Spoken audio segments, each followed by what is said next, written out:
ಕಾವೇರಿ ಜಲಾನಯನ ಪ್ರದೇಶದಲ್ಲಿ ಮಳೆ ಮುಂದುವರೆದಿದೆ. ಹಾಗಾಗಿ ಹಲವಾರು ಕ್ರಮಗಳು ತಗೋತಾ ಇದ್ದಾರೆ. KRS ಡ್ಯಾಮ್ನ ಒಳಹರಿವು ಹೊರಹರಿವು ಎಲ್ಲ ಹೆಚ್ಚಳವಾಗಿದೆ.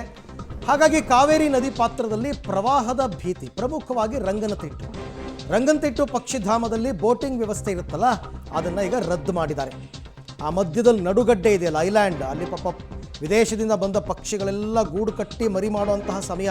ಪ್ರತಿ ವರ್ಷ ಹೀಗೆ ಆಗುತ್ತೆ, ಎಲ್ಲ ಮುಳುಗೋಗ್ಬಿಡುತ್ತೆ. ಇದು ಮೊದಲ ಹಂತ. ಯಾವುದು ಬೋಟಿಂಗ್ ರದ್ದು ಮಾಡಿರೋದು ಫಸ್ಟ್ ಸ್ಟೇಜು.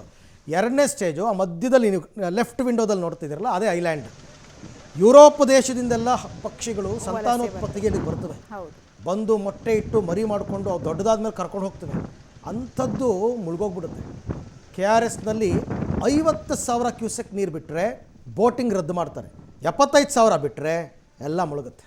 KRS ಅಣೆಕಟ್ಟೆಯಿಂದ ಕಾವೇರಿ ನದಿಗೆ ಅಪಾರ ಪ್ರಮಾಣದಲ್ಲಿ ನೀರು ಬಿಟ್ಟಿರುವ ಹಿನ್ನೆಲೆಯಲ್ಲಿ ಶ್ರೀರಂಗಪಟ್ಟಣದ ರಂಗನತಿಟ್ಟು ಪಕ್ಷಿಧಾಮದ ಬೋಟಿಂಗ್ ಅನ್ನು ಇದೀಗ ಬಂದ್ ಮಾಡಲಾಗಿದೆ. ನಾನಿದೀಗ ರಂಗನತಿಟ್ಟು ಪಕ್ಷಿಧಾಮದಲ್ಲಿದ್ದೀನಿ. ದೃಶ್ಯದಲ್ಲಿ ಗಮನಿಸ್ತಾ ಇದ್ದೀವಿ ಕಾವೇರಿ ನದಿ ಎಷ್ಟು ಬೋರ್ಗರಿತವಾಗಿ ಹರಿತಾ ಇದೆ ಅನ್ನೋ ದೃಶ್ಯಾವಳಿಗಳನ್ನ ಒಂದು ಕಡೆ ಗಮನಿಸಿದ್ರೆ, ಇನ್ನೊಂದು ಕಡೆ ಇಲ್ಲಿನ ನಡುಗಡ್ಡೆಗಳು ಬಹುತೇಕ ಅರ್ಧ ಭಾಗದಷ್ಟು ಮುಳುಗಡೆ ಆಗಿರುವಂಥ ದೃಶ್ಯಾವಳಿಗಳನ್ನ ಗಮನಿಸ್ತಾ ಇದ್ದೀವಿ. ಇನ್ನೊಂದು ಕಡೆ ಈ ಪರಿಪ್ರಮಾಣದಲ್ಲಿ ನೀರು ಹರಿತಾ ಇರುವ ಹಿನ್ನೆಲೆಯಲ್ಲಿ ಸುರಕ್ಷತಾ ದೃಷ್ಟಿಯಿಂದಾಗಿ ಇಲ್ಲಿನ ಅಧಿಕಾರಿಗಳು ಬೋಟಿಂಗನ್ನು ರದ್ದನ್ನು ಮಾಡಿರುವಂಥದ್ದು.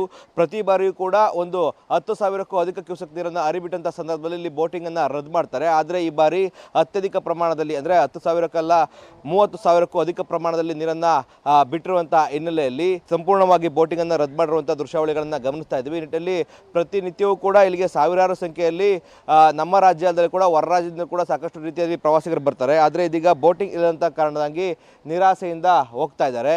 ಇನ್ನೊಂದು ದೃಶ್ಯದಲ್ಲಿ ಗಮನಿಸ್ಬೋದು, ನಡುಗಡ್ಡೆಗಳಲ್ಲಿ ಇರುವಂಥ ಮರಗಳೆಲ್ಲವೂ ಕೂಡ ಸಂಪೂರ್ಣ ಅರ್ಧ ಭಾಗದಷ್ಟು ಮುಳುಗಡೆ ಆಗಿದ್ದಾವೆ.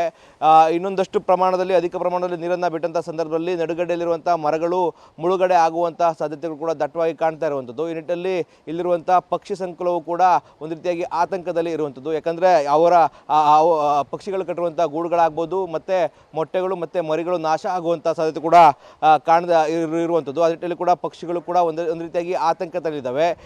ಪ್ರತಿ ವರ್ಷವೂ ಕೂಡ ಜುಲೈ ಅಂತ್ಯಕ್ಕೆ ಅಥವಾ ಆಗಸ್ಟ್ ತಿಂಗಳಲ್ಲಿ ಈ ರೀತಿಯಾದಂಥ ವಾತಾವರಣ ಕಂಡುಬರ್ತಾ ಇತ್ತು. ಆದರೆ ಈ ಬಾರಿ ಜೂನ್ ಆರಂಭದಲ್ಲೇ ಕೂಡ ಕಾವೇರಿ ಜಲಾನಯನ ಪ್ರದೇಶದಲ್ಲಿ ಉತ್ತಮವಾಗಿ ಮಳೆ ಬೀಳ್ತಾ ಇರುವಂಥ ಹಿನ್ನೆಲೆಯಲ್ಲಿ KRS ಡ್ಯಾಮ್ಗೆ ಅಧಿಕ ಪ್ರಮಾಣದಲ್ಲಿ ಒಳಹರಿವು ಬರ್ತಾ ಇದೆ. ಆ ನಿಟ್ಟಿನಲ್ಲಿ ಬಂದಂಥ ಒಳಹರಿವೆಲ್ಲವನ್ನು ಕೂಡ ಹೊರ ಹರಿವಾಗಿ ಕನ್ವರ್ಟ್ ಆಗಿ ಮಾಡ್ತಾ ಇರುವಂಥದ್ದು. ಆ ನಿಟ್ಟಿನಲ್ಲಿ ಈ ರೀತಿಯಾಗಿ ಸಮಸ್ಯೆಗಳು ಇದೀಗ ಒಂದೊಂದಾಗಿ ತಲೆದೂರ್ತಾ ಇದ್ದಾವೆ. ಒಟ್ಟಾರೆ ಒಂದು ಕಡೆ KRS ಅಣೆಕಟ್ಟೆಗೆ ಅಧಿಕ ಪ್ರಮಾಣದಲ್ಲಿ ನೀರು ಬಂದು ಭರ್ತಿ ಆಗುವಂಥದ್ದು ಖುಷಿಯ ವಾತಾವರಣ ಒಂದು ಕಡೆ ಆದರೆ, ಇನ್ನೊಂದು ಕಡೆ ಕಾವೇರಿಯ ನದಿ ಪಾತ್ರದಲ್ಲಿ ಇದೀಗ ಪ್ರವಾಹದ ಭೀತಿ ಎದುರಾಗಿದೆ. ಅದೇ ನಿಟ್ಟಿನಲ್ಲಿ ಇದೀಗ ರಂಗನತಿಟ್ಟಿನಲ್ಲಿ ಬೋಟಿಂಗ್ ಅನ್ನು ರದ್ದು ಮಾಡಿರುವಂಥದ್ದು. ಕ್ಯಾಮ್ರಾ ಪರ್ಸನ್ ವಿನೋದ್ ಜೊತೆ ರೋಹಿತ್ ದೇವರಹಳ್ಳಿ, ಪಬ್ಲಿಕ್ ಟಿವಿ, ರಂಗನತಿಟ್ಟು.